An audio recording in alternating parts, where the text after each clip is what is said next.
Assalamualaikum warahmatullahi wabarakatuh.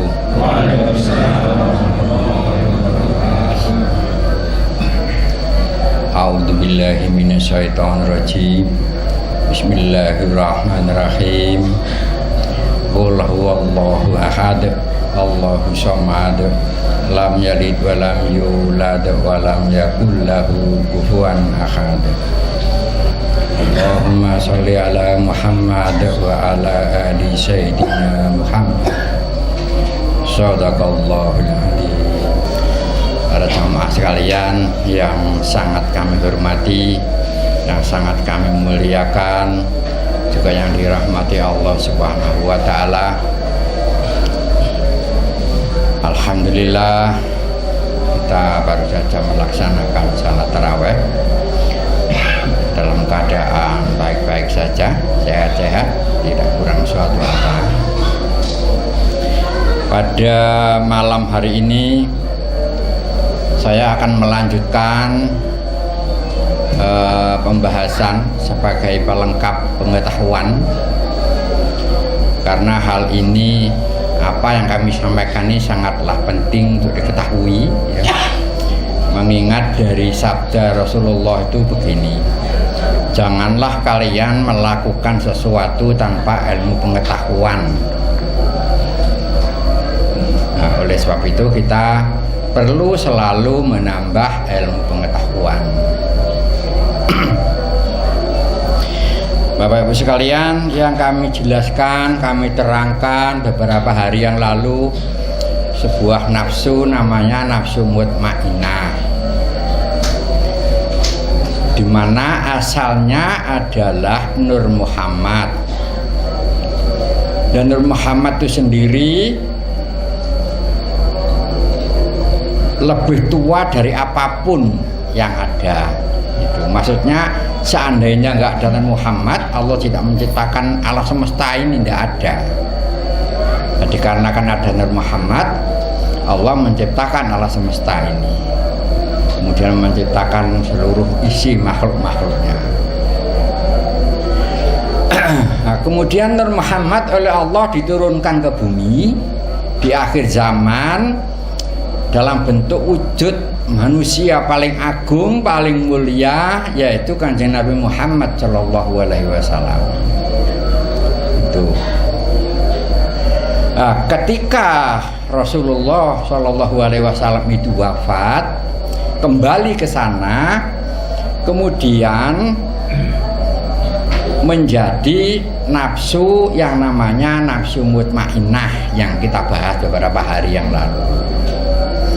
Lah, nafsu mutmainnah tadi bisa menjadi sesuai keperluan, walaupun menjadi sejumlah manusia sak bumi ini ya bisa, tidak akan kekurangan bahan, gitu. Cuma yang bisa, tubuh yang bisa ditinggali nafsu mutmainnah itu ialah manusia yang menjalani jalan yang lurus, jalan yang dibawa oleh Rasulullah itu, yaitu syahadat, sholat, zakat, puasa, haji bila mana mampu. Itu dijalani karena Allah, bukan karena selain Allah. Nah, sehingga mutmainnah tadi mau turun masuk lagi ke dalam tubuh masing-masing. Jadi selain umat Muhammad, selain umatnya Kanjeng Muhammad, takkan mungkin ada nafsu namanya mutmainnah, itu tak mungkin. Jadi soalnya kelak yang dipanggil oleh Allah itu yaitu ya ayyuhal nafsul mutmainnah. Lah, nafsu mutmainnah ini tinggal di dalam tubuh manusia yang menghambakan dirinya kepada Allah. Sekarang ini kita masih hidup, ya, sehingga roh kita ini memakai pakaian jasad, badan jasmani. Badan jasmani ini pakaiannya roh tadi. Tetapi ketika meninggal, ketika sudah wafat, maka roh itu perlu pakaian baru. Nama pakaiannya roh itu ya itu tadi nafsu mutmainnah tadi. sehingga roh tidak sempat telanjang, langsung ganti pakaian, namanya nafsu mutmainnah tadi. Itu yang dapat panggilan dari Allah itu. Padahal menurut sabda Nabi, sesungguhnya di hari kiamat itu kebanyakan manusia dalam kondisi keadaan telanjang, teramat sedikitlah yang keadaan berpakaian. Yang dimaksud Kanjeng Nabi berpakaian tadi ya sudah ada mutmainnah itu tadi itu. Kalau nggak lewat jalannya lurus ya nggak mungkin ada nafsu mutmainnah itu. Begitu fitrah ya, karena lewat jalan yang lurus kembali menjadi fitrah, tinggal di dalam dada, bukan di kepala, bukan di dada, namanya Maqam Mahmuda, sebuah tempat yang dimuliakan di dalam kolbu manusia, hati yang terdalam. Dalam ini hati, dalam hati ada hati, dalam hati ada hati, dalam hati ada hati, dalam hati ada hati. Disitulah tempatnya. Itu. Jadi tidak ada cara lain kecuali lewat jalan yang lurus, syariat Islam itu dijalani, baru yang namanya nafsu mutmainnah yang sudah disiapkan oleh Allah Subhanahu wa taala. Ketika dulu ayah dan ibu akan nikah itu sudah disiapkan. Kalau sampean mau tahu wujudnya bagaimana, bisa diberitahukan. Wujudnya nafsu mutmainnah ya pasti sampean gitu. Cuma usianya 21, 22, 23 seperti itu. Mulai sampean lahir hingga meninggal yang paling baik usia berapa? Ya seperti itulah nafsu mutmainnah. Paling baik usia 25 ya seperti 25 itu. Itu wujud. Kalau sampean pengen tahu wujudnya, tapi itu tidak perlu. Yang terpenting sampean berserah diri, ibadah karena Allah, jangan sampai karena selain Allah, ya, khusus yang fardu. Sehingga ada kemungkinan untuk menjadi fitrah tadi. Itu persiapan untuk pakaiannya roh kita nanti. Jadi begitu meninggal sudah berpakaian, malah wujudnya itu sempurna seperti yang tak sebutkan tadi itu. Ya itulah makhluk abadi, nggak bisa tua itu, nggak bisa tua, tidak mengenal kebosanan, tidak mengenal kelelahan. Soalnya itu yang dipanggil oleh Allah, yang lainnya nggak dipanggil. Itu tadi namanya bisa juga disebut hati nurani gitu. Jumlahnya itu ada 4. Yang namanya nurani, ada juga yang namanya naluri. Yang naluri tadi ada hubungannya dengan jasad ini. Jasad ini, badan jasmani. Lah badan jasmani itu terbuat dari intisari dari bumi, intisari dari bulan, intisari dari matahari. Kalau yang dari bumi namanya nafsu amarah. Kalau yang dari bulan ya, kalau dari bulan namanya nafsu lawamah atau aluamah untuk mempermudah penyebutan. Tapi barangnya ya jelas itu. Kalau yang dari matahari namanya sofiah. Itu tinggalnya ada di dalam badan jasmani, bukan di badan rohani. Lah sambungnya antara badan jasmani dan badan rohani, sambungnya itu disebut nyawa. Nyawa dan roh itu beda gitu. Lek nyawa itu ya ketika sambung jasmani dan rohani masih sambung, masih hidup, itu ada nyawa di situ. Kalau nyawa itu bisa besar, bisa kecil. Tinggal caranya mikir orang tersebut. Gitu. Kalau pas kecil namanya dalam bahasa Jawa cupet nalari. Gitu. Kalau pas besar berjiwa besar orang ini. ini. Roh lain lagi ada di dalam kolbu kalau roh. Itu.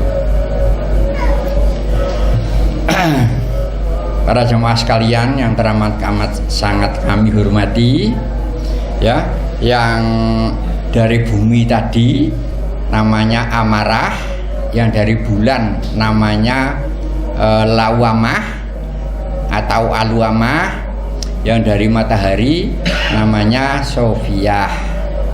Gitu. Lah, yang nomor 4 yang tak sebutkan tadi namanya mutmainnah tadi. Ada 4 memang itu di dalam tubuh manusia itu. Kalau dilihat dari sisi samping, kalau dilihat dari sisi samping begitu. Itu. Tapi lah dilihat dari sisi atas, ini beda lagi.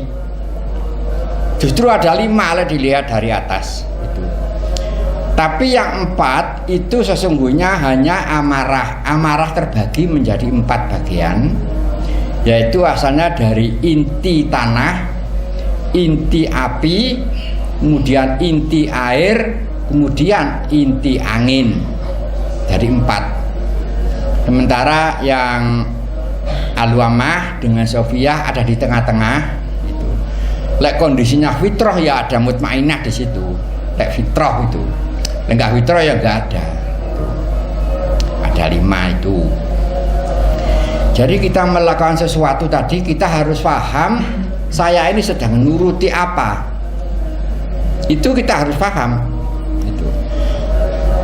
Kita membaca ayat yang sama, ya. Kita membaca Fatihah ayat yang sama, baca ayat apapun, pokoknya ayat suci ya kita baca. Tapi karena keduniaan, ya, pelaksanaan itu kita sedang nuruti hawa nafsu amarah yang ada di inti tanah. Bisa juga disebut memperturutkan hawa nafsunya sendiri. Itu.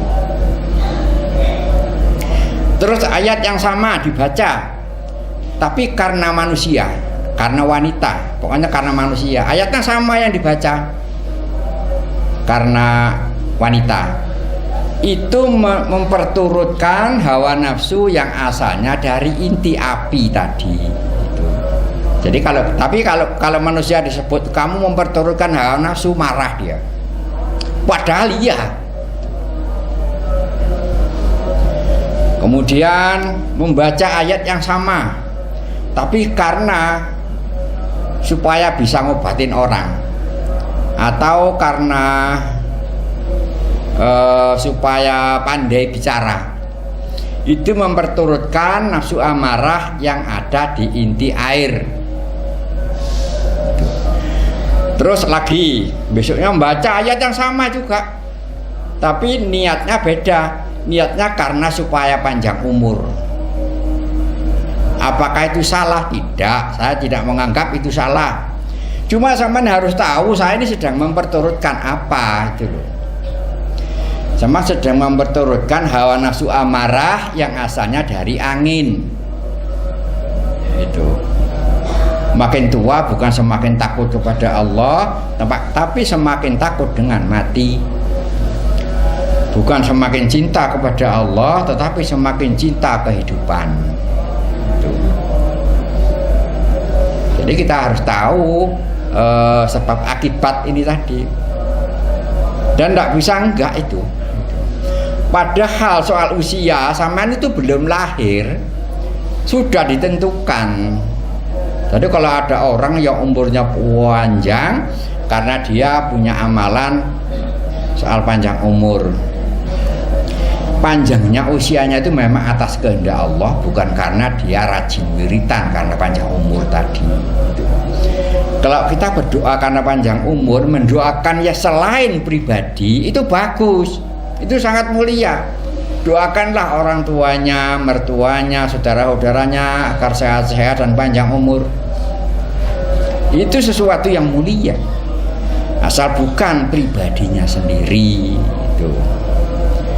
Walaupun karena rezeki tadi ya gitu, doakan yang lain. Tapi kalau dirinya sendiri sebaiknya tetap karena Allah. Itu kalau memperturutkan tentang nafsu amarah tadi, ada 4 inti tadi ya. Kalau yang dari bulan namanya alwamah atau lawamah. Ini orang yang rajin ibadah tapi karena pahala, tapi karena takut neraka. Apakah itu salah? Tidak. Kita jangan gampang-gampang nyalahkan orang. Itu. Cuma ya itu tadi, kita semakin tua bukan semakin takut kepada Allah, semakin takut menderita. Justru kita akan mendatangi dan Allah tidak memasukkan neraka. Tidak. Kecuali manusianya sendiri yang mendatanginya. Itu. Kalau mendatangi ya tadi itu, semakin kuat, semakin rajin karena takut neraka tadi. Kelihatannya takut neraka, tapi justru sama itu mendatangi neraka. Padahal sama ibadah karena Allah nggak mungkin sama ini. Allah nggak suka masukkan dalam neraka itu. Itu kalau yang dari bulan, yang namanya lawamah tadi. Kemudian yang ketiga, yang sofiah. Ini asalnya dari matahari. Asalnya itu dari matahari, namanya nafsu lawamah. Kalau di dalam namanya sofiah. Kalau di dalam perilaku dia suka ibadah karena pingin surga. Sangat kuat tiap hari rajin ibadah, tapi saking kepinginnya ke surga. Lek jeringkes ya karena surga tadi, bukan karena Allah, bukan. Lah itu channelnya bukan sambung ke Sidratul Muntaha, bukan sambung ke Lauh Mahfud, sambungnya ke matahari. Padahal di tengah-tengah matahari itu ada raja, maharaja, namanya Raja Ifrit. Semua tentu tahu, yang dulu pernah menghadang Rasulullah ketika Mi'raj, yaitu rasanya itu. Jadi siapapun yang rajin ibadah, orang itu dalam pengendalian makhluk itu. Caranya mikir dipengaruhi, caranya berpendapat dipengaruhi.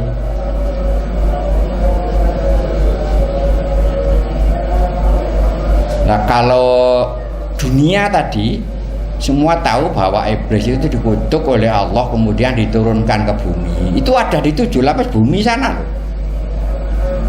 Makanya kalau karena keduniaan, jangan buat dirinya sendiri, tapi buatlah yang lain selain pribadi.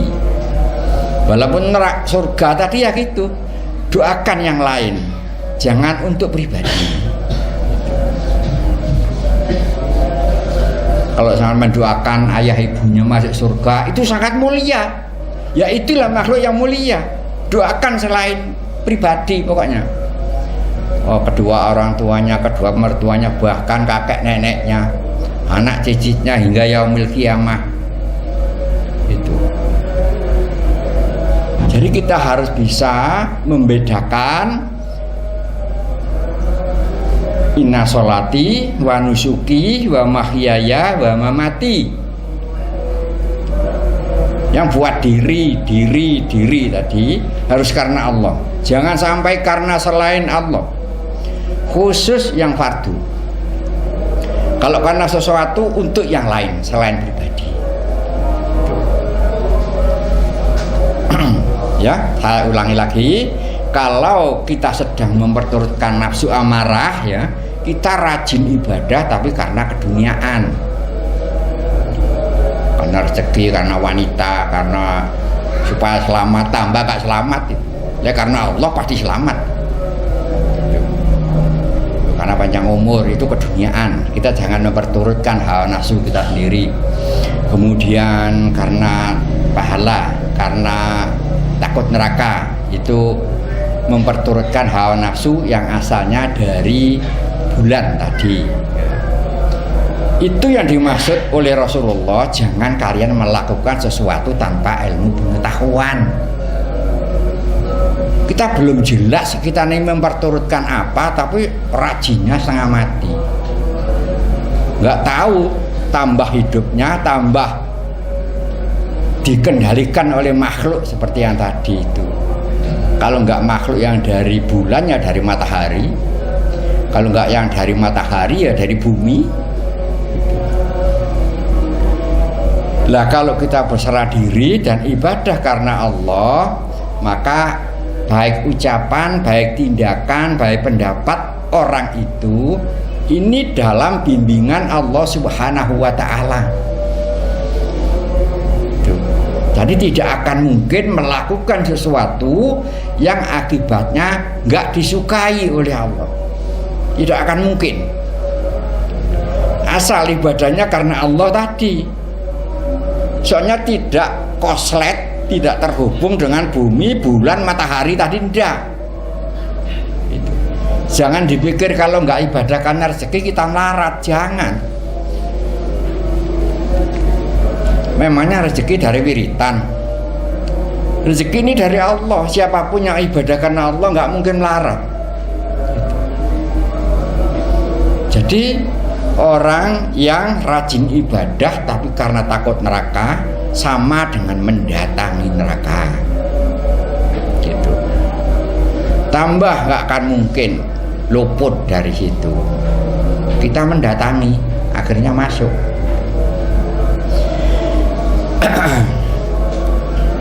Sekarang perjalanan roh ya sekalian ini.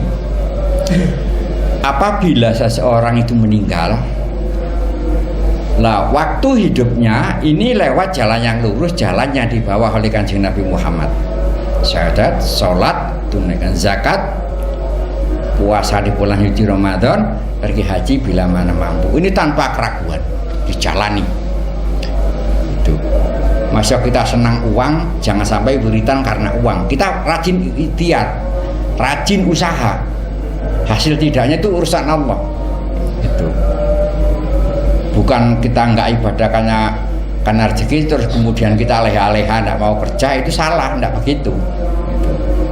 Kita malah harus rajin ikhtiar, rajin usaha. Berapapun hasilnya itu urusan Allah Subhanahu wa Ta'ala. Kalau seperti itu, kalau meninggal rohnya itu oleh Allah diperjalankan ke arah ujung dunia atau titik awal sana. Itu sebab mau masuk ke surga harus lewat situ, tidak mungkin enggak. Itu. Lewat situ ke masa lalu bukan hanya ketemu Nabi Muhammad sampean, bahkan bisa ketemu seluruh para nabi. Terus masa lalu sampai melewati Gunung Qaf, sampai di balik Gunung Qaf, sampai melewati 400 kota suci. Akhirnya sampai masuklah di mana tempat dulu Nabi Adam diciptakan, dikembalikan ke asal mula kejadiannya. Kanjeng Nabi Adam itu diciptakan di sana. Itu. Masuk ke dunia ya lewat ujungnya tadi. Lahirnya ke bumi itu tadi ya mau nggak mau melewati Gunung Qaf itu tadi, tidak bisa enggak. Itu.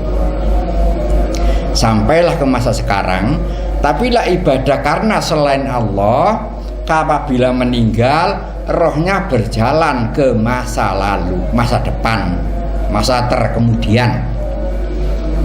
Kemudian,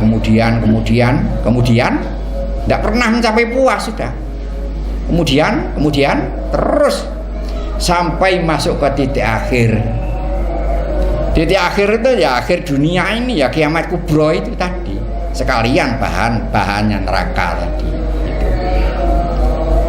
Jadi tanpa kita sadari, roh manusia seluruhnya di muka bumi ini berjalan ke dua arah tadi.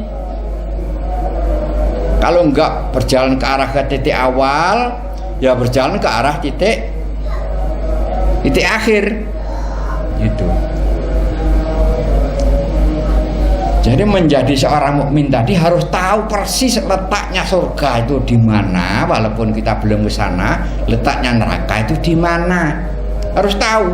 Jadi kita tidak boleh melakukan sesuatu tanpa ilmu pengetahuan. Letaknya sangat jelas. Siapapun orangnya.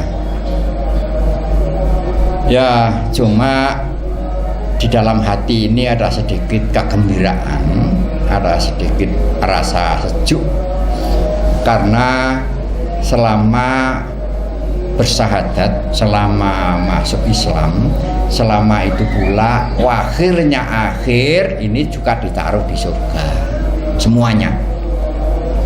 Itu yang membuat saya masih agak sejuk dikit.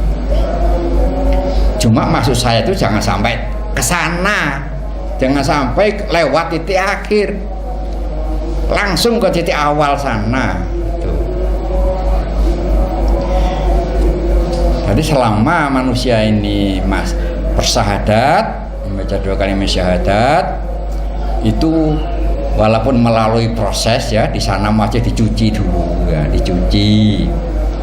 Ada yang 10 tahun, ada yang 20 tahun, ada yang 100 tahun, bahkan ada yang miliar tahun. Begitu bersih, sesuai dari perilaku kita berada di dunia, kemudian masih tetap diangkat. Oleh sebab itu, saudara-saudara, jangan kita membeda-bedakan. Selama itu orang Islam, anggap saja itu saudara sendiri. Karena orang itu akan selalu bahagia hatinya kalau orang itu punya sifat menghargai orang lain, menghargai pendapat orang lain, kemudian menghargai hasil karya orang lain. Lah kalau itu dilakukan, maka jembar hati kita. Masih hidup, jiwanya besar. Bapak-Ibu sekalian, apa yang kami sampaikan ini memang cukup rumit, tetapi saya siap menjelaskan kapanpun bila mana ada yang kurang jelas. Itu. Karena saya mengetahui, saya memahami ini tidaklah main-main. Saya mendapat petunjuk dari Allah Subhanahu wa Ta'ala, dan kami tidak meragukan sedikit pun tentang hal itu. Itulah Bapak-Ibu sekalian yang dapat kami sampaikan untuk malam hari ini. Kami akhiri cukup sekian. Assalamualaikum warahmatullahi wabarakatuh. Waalaikumsalam.